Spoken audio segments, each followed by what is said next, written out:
A caminho do voto. Agora na Sagres.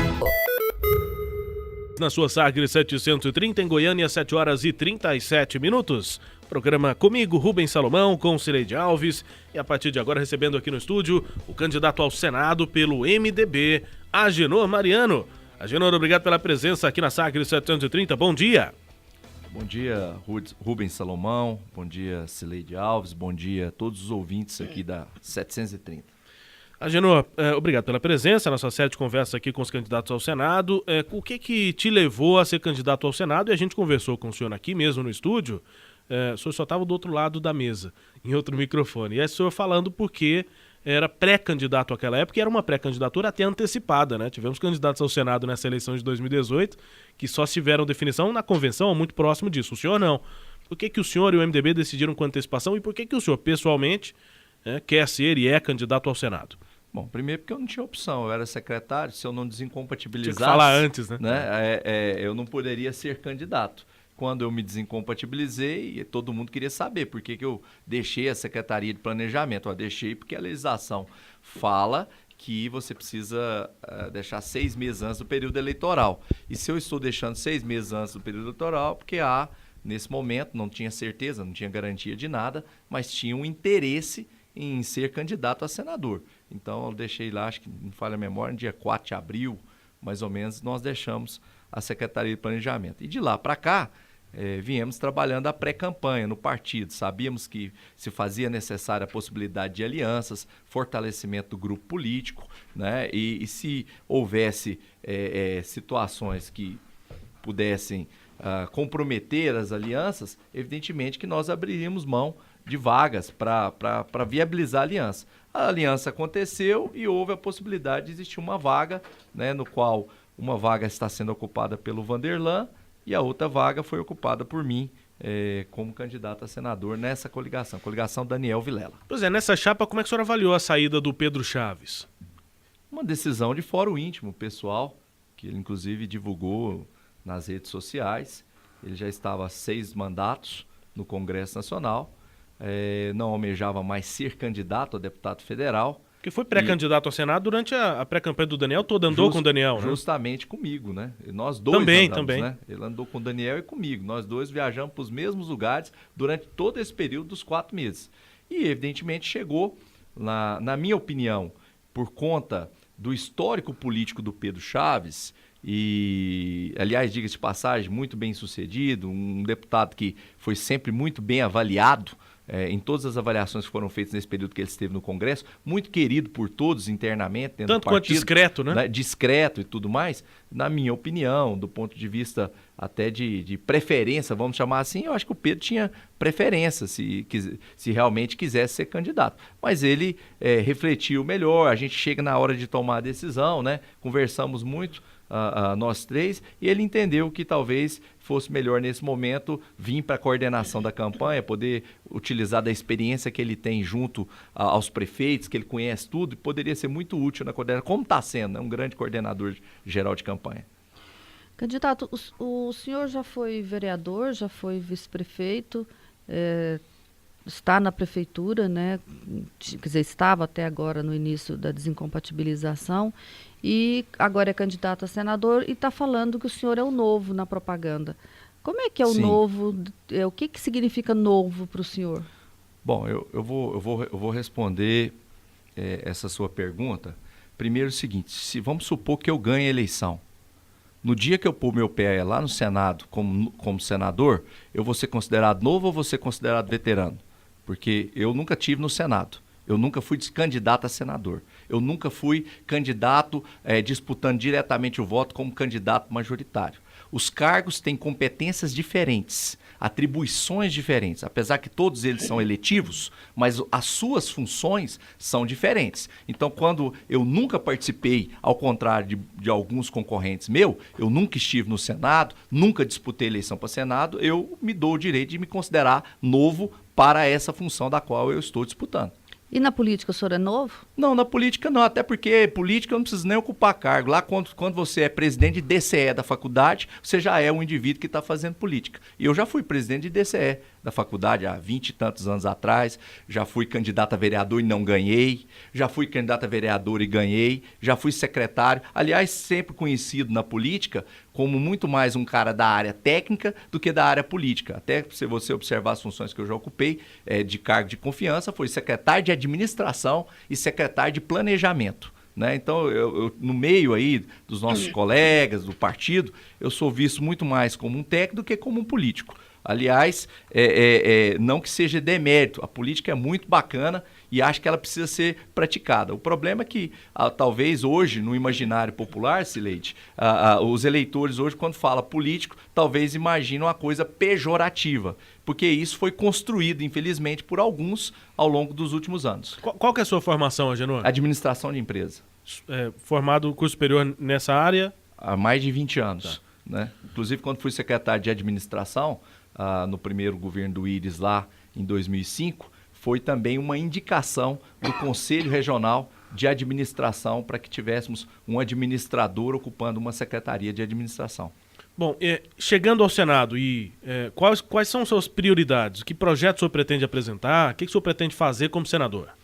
Olha, eu sei que há uma necessidade ou talvez uma cobrança. As pessoas pensam quando vão entrar num parlamento que já tem que chegar lá e apresentando pilhas e pilhas de projetos, né? Eu acho que existem muitos projetos que estão no Senado hoje que merecem ser discutidos, debatidos, porque vão influenciar a vida de milhões e milhões de brasileiros. Agora, antes de mais nada, e pelo menos é o que eu sinto, né? No contato com o eleitor, na rua, batendo papo, o eleitor está carente de pessoas que, na visão dele, tenham no mínimo caráter, tenham no mínimo um compromisso, vamos dizer assim, quase que moral, de lutar pelo país, de representar bem. Isso não quer dizer que você tem que concordar com a visão de todos. Ninguém vai concordar com a visão de todos. Todo mundo vai ter opinião, todo mundo vai ter divergências lá. Mas o que o eleitor está querendo mais é gente séria. O eleitor está muito, vamos dizer assim, agredido aí com processos de corrupção, com tantas coisas que vêm e que chocam a sociedade, que são motivos de escândalo, que hoje, pelo que os eleitores me falam, é o seguinte: se já tiver alguém que não se envolver em escândalo, que não militar para esquemas, que não fazer coisas que tragam choque à sociedade, o eleitor já está se agradando desse candidato, já está se agradando desse político. Então, primeiramente, é manter uma linha de coerência, uma linha de retidão, sabendo que eu posso errar, que eu sou falho, que eu sou um ser humano, mas, ao mesmo tempo, buscando ter postura de homem público, postura de gente séria, postura de quem quer, de fato, contribuir com o país, quem não quer trazer escândalos. Então, a minha vida tem sido cultivada dessa forma, né? E se eu vou ter oportunidade de repente, lá chegando, ser um novo senador, ou seja, eu não sou daqueles que estão lá, eu vou ser recebido no Senado como alguém que veio,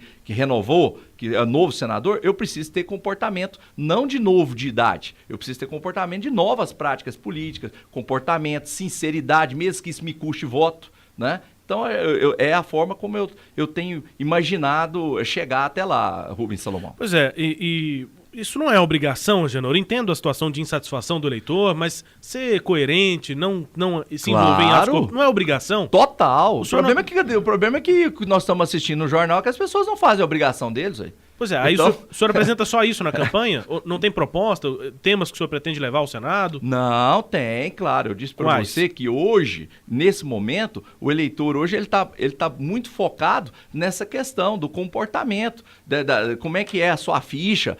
O debate hoje é ficha limpa, o debate hoje é isso. Agora, nós temos várias coisas a ser debatidas no Congresso Nacional. Hoje tem temas lá que tem mexido com a sociedade, como redução de maioridade penal, como reforma tributária, como reforma previdenciária. Existe um monte de temas que nós precisamos estar lá debatendo e trazendo coerência. Sem votar esses temas que lá estão, o país não avança, na minha opinião. O país vai continuar aqui patinando, números horríveis na economia, se não fizer as reformas que são necessárias. Quais as reformas necessárias para a economia deslanchar? Olha, na minha opinião, precisa continuar. Já foi um ganho muito significativo no que diz respeito à reforma trabalhista. Acho que a reforma tributária agora, Cileide, é a que mais precisa avançar também.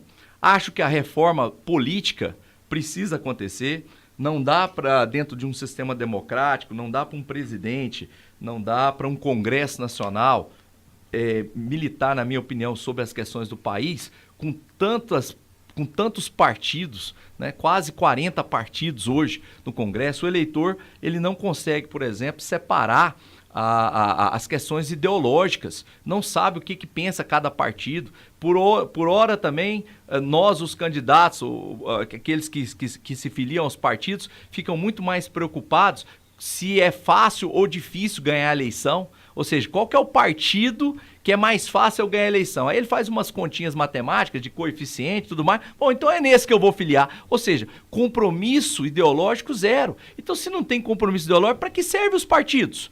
Né? Para quê? Para receber fundo eleitoral, fundo partidário? Né? Então, assim, nós precisamos fazer uma reforma, diminuir a quantidade de partidos, mostrar de fato que lado cada partido está, e o eleitor começar a compreender isso. Mas né? Os partidos têm ideologia política? Porque acho que essa é a pergunta. Eu já vi o senhor defender ideias que outros MDBistas não defendem. Né? Então, qualquer pessoa pode defender qualquer ideia em qualquer partido. Quer dizer, você não sabe, parte exemplo, de dentro dos próprios partidos. Você sabe, por exemplo, que uma coisa interessante. Eu sou filiado ao MDB há mais de 20 anos. Né? Estou vinculado ao partido há mais de 20 anos, desde 95, certo? No estatuto do partido, por exemplo, fala que o MDB é contra a pena de morte. Não sei quantos MDBistas sabem disso, mas lá está dizendo que o MDB é contra a pena de morte, está no estatuto do partido. Eu sei que tem MDBista, por exemplo, que defende pena de morte. Eu não defendo. Não defendo pena de morte. Pois é, mas aí o estatuto diz que quem tem, para ser filiado, tem que ser contra a pena de morte ou não? Não, todo mundo pode ter divergência dentro do partido. Sim, tem quem pensa diferente. Mas quem filia a um partido tem que defender o programa do partido. Mas não tem punição interna. Deveria ter. Recursos para isso tem. Recursos para isso tem, exatamente. A questão aqui, igual a Cileide colocou, é que muitas pessoas se filiam aos partidos e não sabem o conteúdo programado do partido. E aí começa a falar coisas que o próprio partido, antes da filiação dele, já se manifestou que é contra. Então, antes de falar publicamente aí, pelo menos igual a Cileide colocou, ele deveria internamente promover um debate e fazer mudar isso no conteúdo programático do partido. Mas é aquilo que eu estou falando, está desvirtuado. As pessoas se filiam aos partidos políticos só para serem candidatas. Não interessa a ideologia, não interessa o que é, e isso é muito ruim para a condução democrática do jeito que ela foi pensada, do jeito que a democracia foi articulada. Por isso que eu digo que nós precisamos fazer uma reforma partidária. Eu sei que já foi feita essas cláusulas de barreira e vamos ver se isso vai acontecer de fato, mas o país não suporta esse mundo de partido, com quase 40 partidos. Eu acho que a gente deveria reduzir aí para 4 partidos, 6 partidos. E quando eu falo reduzir para 4, 6 partidos, eu não estou puxando sardinha pro meu partido, não. Quem disse que não estou dizendo que tem que ser o MDB, que tem que ser outros partidos, não. A reforma, os partidos precisam se fundir aí e se reinventarem. Porque a sociedade já, de certa forma, pelo que eu percebo, já perdeu o crédito, já não dá mais crédito aos partidos. E isso é ruim para a democracia, na minha opinião. Genô, o senhor citou redução da maioridade penal. O senhor está dizendo que o senhor vai defender isso lá? Vou defender isso lá, com muita convicção. O senhor só falou que o tema está lá em debate. Sim, é uma pauta do senhor. É uma pauta minha. Redução para 16 anos. Redução para 16 anos. Eu entendo os críticos a essa proposta, porque a gente está no debate, a gente conversa com todo mundo e ouve todo mundo. Muita gente acha que não deve fazer a reforma, a redução da maioridade penal por culpa das condições que o país não oferece aos jovens brasileiros. Então, acham que o país é o grande culpado por não oferecer condições de esporte, condições de vida social, de programas que possam inserir esses jovens numa condução correta, numa vida mais, vamos dizer assim, sociável. Eu concordo e não discordo disso. Acho que o país negligencia, acho que o país deixa a desejar, mas eu também não acho que essa possa ser uma justificativa para liberar o passe da matança. O seguinte, esse indivíduo aqui, ele não teve condições, teve uma família muito complicada, teve uma vida muito difícil, então ele tem justificativa por tá cometendo esse assassinato. Então nós não vamos dar pena pra ele. Não é o que diz isso, que é justificativa e que não vai dar pena. Pelo menos é o que eu escuto. Não, mas a lei, o senhor acha que a lei, quando ela foi aprovada com idade mínima de 18 anos, a intenção foi dar um passe para as pessoas matarem? Não, talvez eu não me fiz compreender a minha resposta, mas eu posso repeti-la.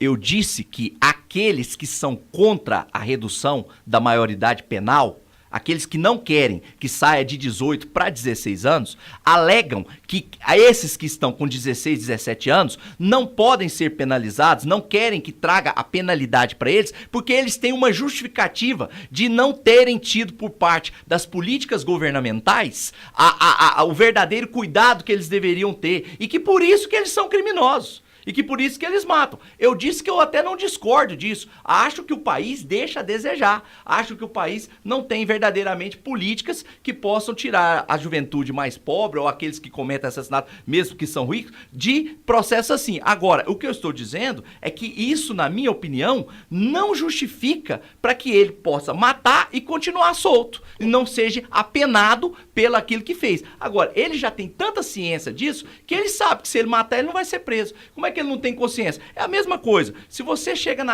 vai fazer uma visita, chega na casa de alguém, e lá na casa dessa pessoa tem um cachorro muito bravo, e a pessoa não te avisa. Você entra, esse cachorro vai e te morde.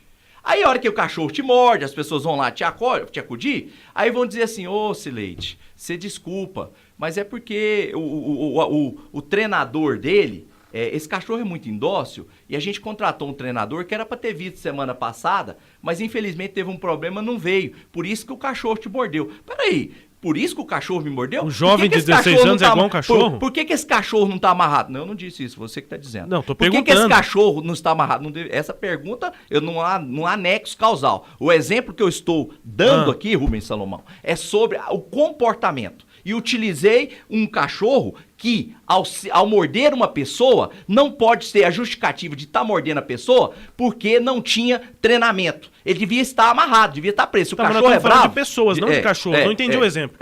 Não é a minha pergunta que não tem nexo, é o exemplo do senhor. Não. O que tem a ver falar de jovens, mas 16 anos, o que tem a ver dizer que o jovem é o cachorro? O senhor que está dizendo. Não disse isso. Você está colocando a palavra na minha boca. Tá, então o senhor está trocando de assunto. Em vez de falar de jovens, nós estamos falando de cachorro. Posso, inclusive, voltar nele aqui agora e falar, até acabar meu tempo sobre ele aqui. Não preciso trocar de assunto. Eu estou dizendo para você o seguinte, eu estou dando um exemplo. Pois é. Não é justificativa não prender. Não é justificativa não prender. Se a causa, se ele não recebeu o treinamento adequado, se ele não recebeu o apoio adequado, isso não libera ele para continuar matando. Não, tô exato, ele pode matar. Mas o jovem não é treinado a ser... As condições, vamos assim dizer. Não é treinado a ser pessoa honesta ou não. A situação é completamente diferente do exemplo. Uma criança abandonada que fica na rua, ela não recebe as condições de vida necessárias. Mas o principal argumento... E não existe um treinador que vai lá treinar Mas ela, o principal né? argumento não é mas exatamente... o argumento dos que não querem que reduza a maioridade penal. Eles alegam o seguinte, que a criança, por ter tido condições diferentes, o adolescente por ter sido criado diferente, ele teoricamente não é culpado dos atos dele. Mas o argumento principal não é o de que o jovem de 16 a 18 anos não tem ciência e que ele pode principalmente ser recuperado depois? Esse não é o principal argumento para quem não quer reduzir a maioridade? Tem outro argumento também de que se for para passar... são vários. Tem outro argumento também que se for para passar a prender de 16 a 18, como é que já não consegue deixar na cadeia acima de 18? Não tem vaga, não tem sistema prisional que suporte. Aí mas são dois argumentos, na minha opinião, pelo que eu já acompanhei do debate, Agenor, que são os principais. Não é a questão das condições do jovem, mas a possibilidade dele ser recuperado depois, entre 16 e 18. E a outra questão é a prática, não dá para prender esse tanto de gente. Já não dá hoje, imagina com mais. Mas aí você colocou um ponto interessante que mostra o quanto o nosso sistema é falido. Ao ponto de nós usarmos como argumento para não punir aqueles que merecem ser punidos, sob o argumento de que o Estado não tem capacidade para fazer isso. Aí é outra conversa. Mas aí eles passariam a ser punidos? Eles passariam a ser punidos? Como? Porque não tem vaga. A punição é a pena. Ele tem que ser penalizado. Hoje, com 16 anos, ele não é. Ele vai para um sócio educativo, com 3 anos ele está liberado. Entendeu? Agora, comete um assassinato e outra coisa. Não tem cumulativo, não. Se ele tem 16 anos, matar uma vez, matar 2 vezes, matar 3 vezes, ele continua com os 3 anos. Fica só até 21 no máximo. Continua com os 3 anos. Candidato. Ou seja, ele tem um passe livre para matar. Na minha opinião, o nome disso chama passe livre para matar. Só não enxerga quem não quer ou quem não teve um parente assassinado ainda. E todo mundo que comete crime entre 16 e 18 anos mata, é tudo homicídio. Tem outros crimes, Regional, que podem ser corrigidos ou não? Pois é, mas a redução da maioridade penal que eu estou falando, principalmente com relação ao homicídio. Ah, tá. Para outros crimes, não. Não, também, mas a pena é muito mais, é bem diferenciada. É porque vai pra cadeia junto com os outros maiores. O que agrava é justamente a questão do homicídio. Aliás, o Brasil é o único país, na minha opinião, que consegue ter gente que escreve livro contando, narrando a história dos seus 500 assassinatos. Não, tem livro no mundo inteiro.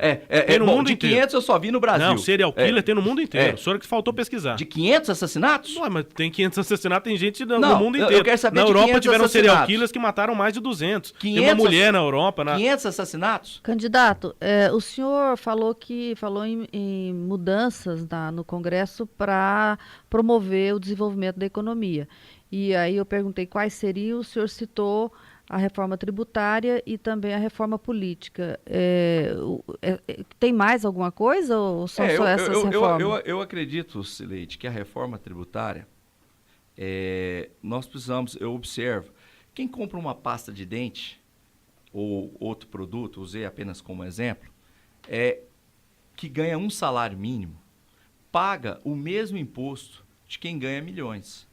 Ou seja, o nível de sacrifício que a pessoa que ganha um salário é o mesmo nível de sacrifício praticamente de quem ganha milhões. Acho que a oneração, que a tributação do consumo, ela precisa ser diminuída, até para viabilizar que as pessoas possam voltar a consumir. Porque quando as pessoas voltam a consumir, o que acontece? Há uma cadeia produtiva que se desenvolve. São novos empregos que surgem, são novos faturamentos, são novas empresas que abrem para poder atender esse mercado e a tributação ficaria, na minha opinião, concentrada maior naqueles que ganham mais, nos grandes lucros e não no consumo. Então, o Brasil ele tributa absurdamente o consumo. E, na minha opinião, isso desacelera a economia. Na minha opinião, isso causa sacrifício aos mais pobres, desacelera a economia, inviabiliza o empreendedorismo e o governo precisa urgentemente tomar ciência disso e tentar desenvolver um processo assim. Sei que tem projetos dessa natureza circulando no Congresso Nacional, circulando lá no Senado. Então, faça necessário que a gente não fique mais empurrando isso com a barriga e traga isso para um processo de discussão aberta e principalmente aproveitando uma nova legislatura, onde o Senado vai se renovar pelo menos um terço das vagas estão, 2/3 das vagas estão em disputa, acho que isso pode avançar bastante. Então eu tenho, na minha concepção pessoal, a ideia de uma melhora do sistema tributário, a diminuição dos impostos em si. Hoje, para você conseguir pagar um imposto, ser correto, Salomão, você tem que contratar uma empresa, porque você não sabe nem o que você paga. E muitas vezes paga mais, outra hora paga menos. Então, assim, virou uma situação... Como você, que é governo e precisa receber impostos, você complica a vida das pessoas na forma de pagar, ao ponto das pessoas não saberem, querem pagar e não sabem como pagar. Tem que contratar uma assessoria para informar para elas como pagar. Então, isso é um tanto quanto complicado. E o que mais que o senhor fala que é importante para desenvolver a economia, além dessas duas reformas? Reforma previdenciária. Acho que a reforma previdenciária ela é algo inevitável. Não tem como mais dar... É simples assim. E essa do Temer aí? Olha, essa do Temer, eu tive informações, eu não tive essa reforma em si, os pontos, mas que ela deixa a desejar em alguns pontos e é abusiva em outros. Foi o que eu tomei conhecimento. Porém, como nós vamos ter um novo Congresso Nacional, uma nova Câmara de Deputados, 2/3 do Senado, eu acho que a oportunidade...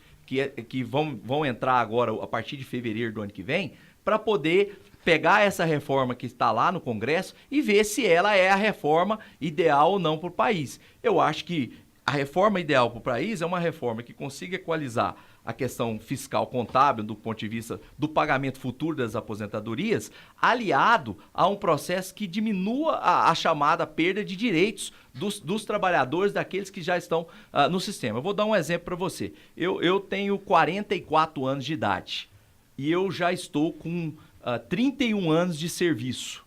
Teoricamente, daqui 4 anos eu poderia aposentar, já teria 35 anos de contribuição. Faltaria um pouco de idade, né, dentro daquela tabela lá. Agora, eu estou com 44 anos, daqui 4 anos eu vou estar com 48 anos de idade, aposentaria pelo teto, recebendo o teto, e se Deus me permitir a viver aí como tem sido as longevidades, meu avô, por exemplo, faleceu, tem 2 anos, faleceu com 94 anos de idade. Isso significa que eu passaria mais que uma vida do que a que eu já tenho hoje, recebendo o teto previdenciário do governo, sendo bancado, evidentemente, pelos nossos impostos. Porque a minha contribuição, ao longo desse período, não foi suficiente para bancar esse benefício de 40 e tantos anos, quase 50 anos de aposentadoria. Então, essa longevidade, e esse debate não é novo, isso também acontece nos países da Europa, que passaram a envelhecer mais e tudo mais, precisa ser revisto por uma questão de um cálculo matemático, porque o risco de manter isso é chegar lá na frente e, ao invés de você diminuir alguma coisa que você está recebendo, você não receber nada. Você vai ter lá, por exemplo, uma sociedade que o governo não dá conta mais de tirar dos impostos para poder cobrir a deficiência orçamentária financeira das previdências. O senhor está defendendo a idade mínima. Acho que precisa avançar na questão da idade mínima, precisa avançar. Eu, particularmente, que seria alguém que seria, entre aspas, prejudicado, eu tenho que reconhecer que eu acho que eu estou muito novo para aposentar com 48 anos. 48. Eu acho que eu estou muito novo, né? Eu comecei a trabalhar com 13, minha carteira Temer aposentou com 51. Foi assinada com 13 anos. 51, né? E eu estou até hoje, não sei. Eu estou até hoje aí. Então eu acho que o país precisa, de forma madura, sem ficar aí gente jogando para a plateia, para ganhar voto das pessoas e tudo mais, para dizer que é defensor, que está defendendo lá. Eu acho que a gente precisa ser responsável. Eu acho que nós precisamos de um congresso responsável para avançar com o país dentro dessa política, Sileide, aí dos temas que possam trazer vamos assim dizer, essa melhoria econômica do país, né? Aí o senhor acha que essas 3 reformas são suficientes? Não, é evidente. Essas são as reformas que estão. Essas reformas são as que mais têm sido faladas, são as de maior grandeza, né? Eu acho que a gente avançou na reforma trabalhista, ela foi importante, né? Não sei se, à medida que hoje a velocidade das coisas é muito grande, a cada 5 anos muita coisa muda, né? Foi a reforma que foi possível ser feita, a CLT, a Consolidação das Leis Trabalhistas, era de 1942, se não me falha a memória, ou seja, nós já estamos há quase um século a nossa legislação trabalhista. Precisava surgiram tantas funções, tanta forma de trabalhar, de produzir, que não justificava a forma como está. Então a reforma trabalhista veio, ela já foi um ganho para a economia. Eu acredito que ela vai fomentar muitos novos empregos pela flexibilização da reforma trabalhista, e isso é um processo que vai sendo encaminhado para o país para avançar. Eu espero, se me for dada a oportunidade de lá estar, não ter dificuldade em debater todos esses temas, em conversar, em fazer contas, em mostrar, em buscar assessorias especializadas, em avaliar outras questões, e não se vier apenas por um viés político, né? Não posso votar isso porque isso pode ser impopular. Olha, mais impopular do que ter um país arrasado, um país com a economia lá embaixo, onde todos estão perdendo. Então eu acho que o político tem que ter esse senso de responsabilidade, de saber que nem sempre o que é popular é o que é melhor para o país. Agenor Mariano, candidato do MDB ao Senado nas eleições de 2018. Agenor, obrigado pela presença aqui. Temos uma referência de 25 minutos. Passamos um pouquinho. Obrigado pela presença. Bom trabalho. Desculpa então aí pelo tempo. Fique tranquilo. Mas agradeço o convite. Hoje, de fato, a gente tinha uma agenda intensa no norte aí de Goiás, mas eu falei, não, devido à importância da Rádio 730, eu vou estar presente lá nessa entrevista, né? Mesmo para que pessoas que me ouçam possam concordar, discordar da minha opinião, mas eu acho que o importante é as pessoas saberem quem elas vão votar nessa eleição para o Senado, principalmente partindo pelo princípio da sinceridade. Agradeço pela oportunidade.